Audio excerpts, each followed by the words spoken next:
YouTube, what goes on? And welcome back to Disavowed Action Figures, bringing you an action figure review. And here's the thing. I just had all this come in the mail from Canada. That's right, the entire Build-A-Figure wave. But guess what? The figures are still in the boxes. The Build-A-Figure pieces are out. We're going right to the review of the Build-A-Figure Nemesis Don't Call Me Holocaust. Loved this character in the 90s. Very excited to have him in action figure form. I know there's an older version of this from back in the day. I never had that one. This one looks a hell of a lot bigger and a hell of a lot cooler. We'll find out as I build them today. We will review some of the other figures in this wave down the road, but I could not contain my excitement to crack open this Build-A-Figure. But before we get to that, if you're new, please consider hitting that subscribe button. It is free for you, does not cost you anything, and helps us grow the channel tremendously on the march to 7,000 subscribers. Let's build a Build-A-Figure. So typically speaking, when I do an action figure review of a Build-A-Figure from Marvel Legends, I enjoy getting all the pieces on the rotating base for one glorious shot. Can't do it, won't do it, couldn't do it. I tried, everything got knocked over multiple times. So here's all the pieces. So that was not attainable. So instead, we'll take a moment, take a look at all the pieces individually. Then we'll build this guy. We'll move him around a little bit and do the thing I love doing in all these videos, which is compare him to other Marvel Legends and other action figures. So there are a lot more pieces with this than I actually initially thought that there were. So we do get like the backpack piece, I believe. I wonder how secure those are going to be over time without breaking. It kind of concerns me already. Got the pegs on the inside, again, more for me to break.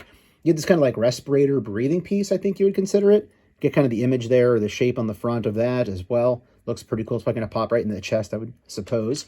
We get the kind of gun arm over here that spits the fire with some tubing. The tubing does come out. That'll plug in or port into the back, I believe, of this right here, once we get that all situated later on. So we'll look at the articulation of this once we get them together. But this piece itself is just really cool looking. Lots of little doodads and kind of things going on here with the sculpt to make it look pretty freaking cool. Slide that off to the side here. We have both of our legs right here, and they're pretty big. They're bigger than I thought. I think they did a nice job here with the orange, the fire effect, I guess it would be, going through the leg down to the bottom here. I know we're basically talking aesthetics before it's even together, but that's just how it's going to roll for this one. But yeah, a lot of cool, like, dents and just weathering, I guess you would say, to the suit itself that he's wearing. So that's pretty cool. Also, always appreciate them putting an R and an L on the inside there for anybody putting a Build-A-Figure that gets a little confused like me sometimes from time to time. Here we do get the helmet piece, which is a nice translucent plastic. You can see through the front. And obviously you see the head better on the inside. Again, some little pegs right here that'll snap in once we get that thing going with the build. The other arm is just a typical arm that we've got going on right here.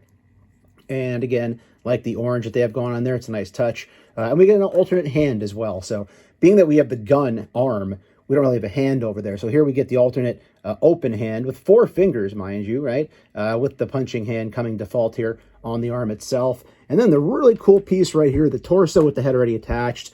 This looks really, really cool. I wanted to do this ahead of time regarding articulation. The jaw does articulate, so you can articulate that however you want before you pop the helmet on. Also, it will move, so it'll look down about that far. It'll look up, yeah, decently far, further than I thought it would. And it also has some pivot going on right there, and it will rotate out to the sides. The flame piece in the back prevents it from going all the way around, and why would you really want to? But yeah, this came out looking pretty cool. Again, all this kind of nice little dents and dings going on here across the chest plate. Down in here, like the centerpiece here, looks like the abs looking like there. Nice sculpting going on here on the tops of the legs. And then the back, again, this is where all that's going to pour it in. So we kind of did the look of the figure as we're putting it together right away. So, all right, let's build this guy. So let's start off with the left leg. And again, not quite sure if you can see it, but there's an L inside the leg piece right there, if you just wanted to be careful. So I'm always interested in trying to pop these together. The old school ones, you just get that really good pop effect. Here, I think you just have to kind of force it on there using the old elbow grease. So I think we're good on this leg right here. Again, taller figure, it'd be hard to keep in the frame as I put them completely together. So I will maybe stop the camera and back it up. Right leg going on next. So if we can get it in there, popped all the way. It's nice and secure. Again, you have to rotate it around a little bit to get it where you want it to be. I didn't heat anything up ahead of time either. All right, let's see. I think we're getting it. All right, so I think that's in there all the way. So we have leg number 2, and you can see already he is a big dude. Really can't have hit too much of him there in frame. I'm going to have to stop and back up a little bit. All right, so being very honest, I could not get that arm to go in. I gave it hell off camera, was unable to do so. I had to go get the hair dryer out and had to heat up that port and really push to get that arm in there. I think it's in there all the way now, but be very careful when you're assembling this guy if you get him. I'm just going to heat up the other arm. I apologize, I'm not showing it to you here on camera. But again, just really heat these up to get that all the way in. I'm actually curious to see when we do articulation, if it stays in there or not. All right, so what I did was I heated this up off camera just now, and I'm going to try to pop the arm on. We'll see if we have any success doing it on camera or not. He's really got to get it in there when you're trying to apply that pressure, like more than any Build-A-Figure I've probably put together in a long time. All right, so we're going to see if that's in there all the way. See if we can rotate it here without it popping out.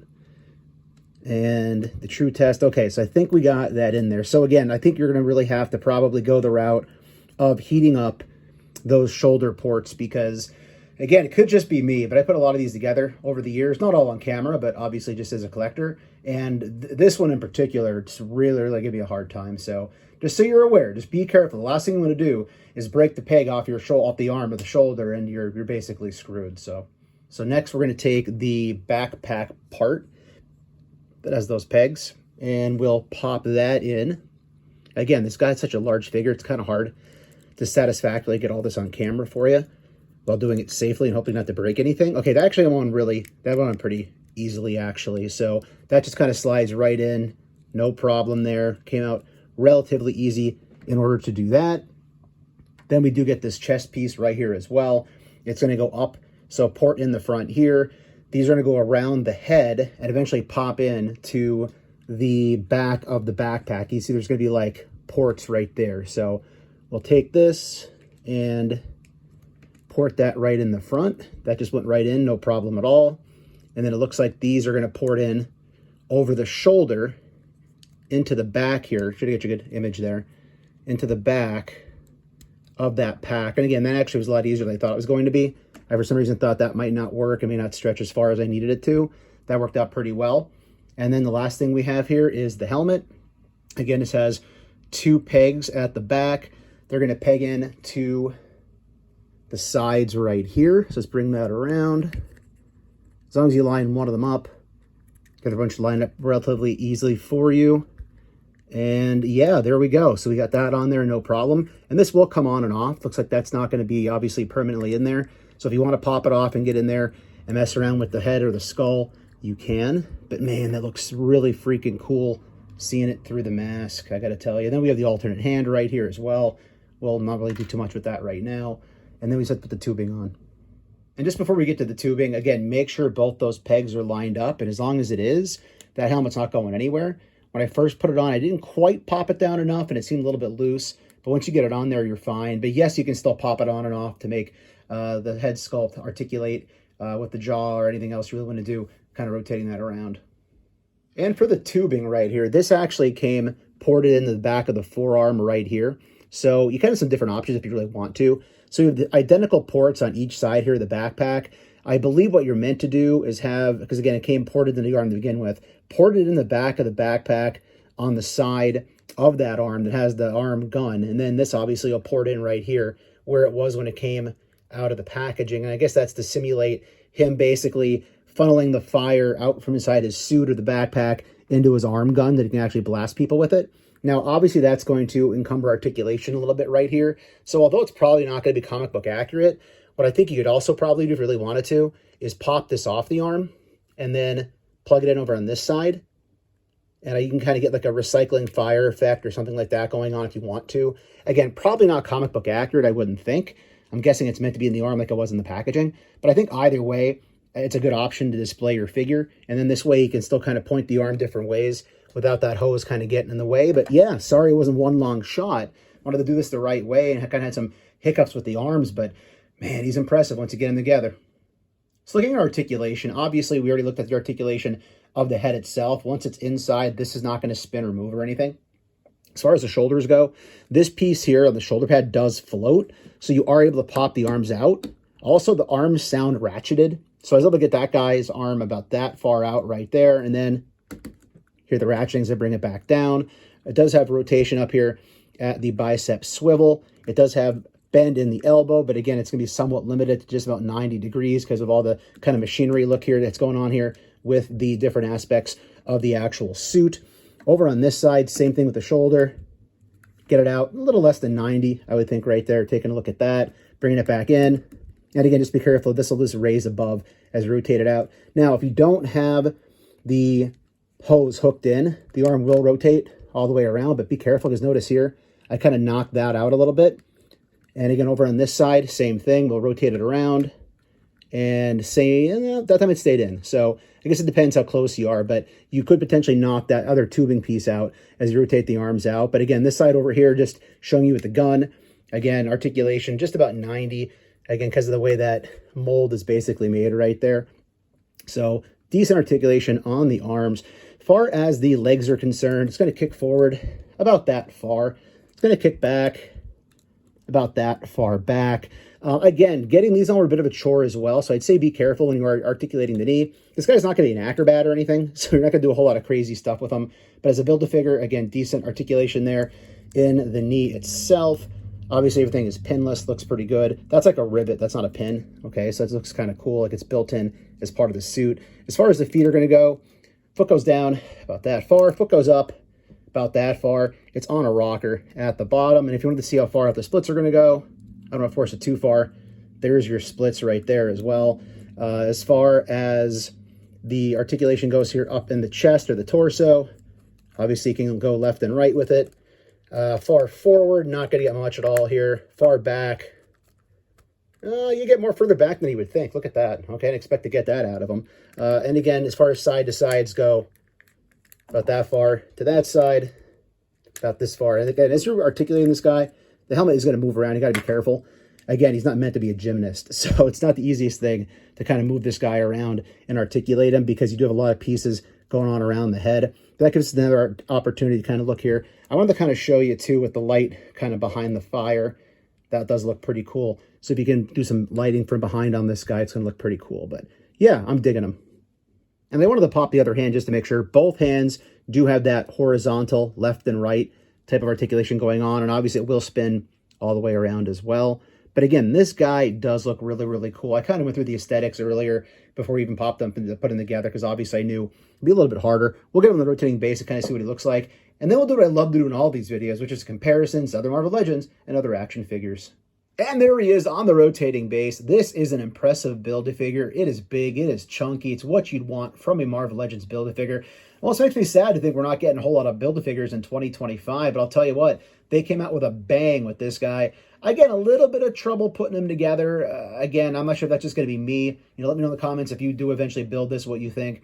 I have not seen any other reviews of this. Usually when I put a Build-A-Figure together, I've seen at least 1 or 2 reviews just in passing. I didn't see any for this one at the time of recording this, so I kind of went in blind. Let me know down below that I put them together the right way. Hopefully I did, but it's going to look cool on the shelf. He'll be on my AOA shelf for sure, which we're of course going to compare to some of those figures right now.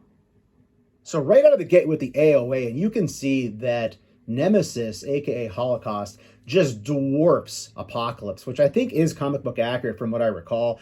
I read a lot up about this guy a lot recently in the comics. I know we're not here for a comic book review, but they really did a lot with him after AOA. I didn't even realize after the Onslaught saga, which Onslaught and AOA, I was a 90s kid. What can I say? I loved them. But in terms of this review, you can just see how big of a Build-A-Figure it is when he dwarfs a former Build-A-Figure. I know this was actually the deluxe release, but again, it's reuse from that Build-A-Figure. But yeah, man, he's a big boy.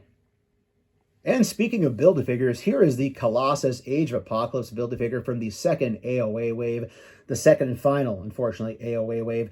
I'm not even going to try to get Sugar Man up here because he will not stand on this pace. But even Colossus is a big, chunky figure, and Nemesis just makes them look small, really.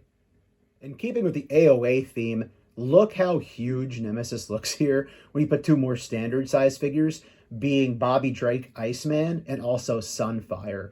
By the way, I also forgot how cool these 2 look together with the fire and the ice. But man, those older bodies are tough to deal with nowadays. But yeah, this is just crazy how big he is compared to 2 just kind of normie-sized figures. And as I do have every single figure from the 2 Marvel Legends AOA waves, I'll stop comparing them here. I'm not going to do every single one. But kind of just using different types of bucks Here is Nemesis Build-A-Figure as compared to a female figure being Rogue. And then, of course, we had to get our favorite one-armed Canadian, Weapon X, don't call me Wolverine, up there as well. And he just looks like a different action figure line altogether. When you compare that, it's ridiculous. It's a good ridiculous.